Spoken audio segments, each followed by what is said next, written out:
La loi de l'action. Selon la loi de l'action, pour voir manifester nos intentions, il faut agir. Sans quoi nous pourrions regarder passer le train de notre vie en mode « je lâche prise, je laisse faire l'univers ». Ce qui serait une posture d'attente passive et contraire à la loi des cycles qui stipule qu'il y a des temps de repos, de maturation, de croissance, d'action, etc.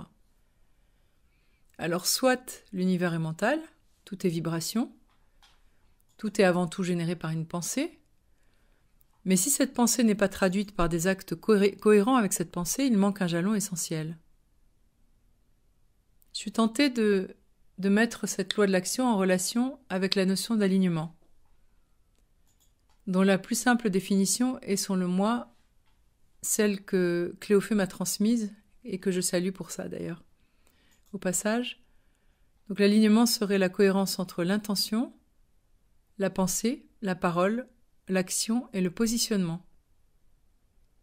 Si j'émets une intention sans mettre en place d'action cohérente avec cette intention, il manque une direction, une détermination, une force de réalisation à la vibration qui est émise.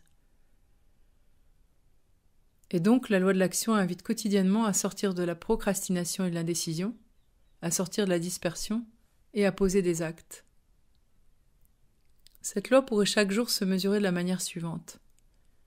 Si mon objectif principal est d'aller là, est-ce que mon énergie est concentrée sur cette direction ? Ou est-ce que je m'éparpille en chemin ? Est-ce que je dilapide mon énergie ?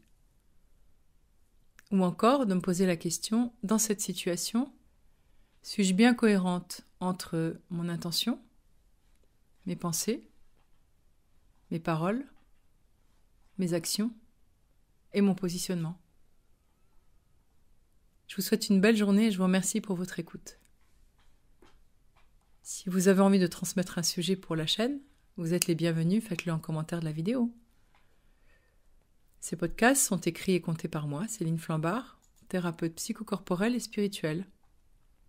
Je pratique des soins énergétiques chinois, des soins chamaniques et surtout des soins intuitifs. Et je transmets mes connaissances en santé holistique à travers des ateliers, des conférences, des rencontres et des partages.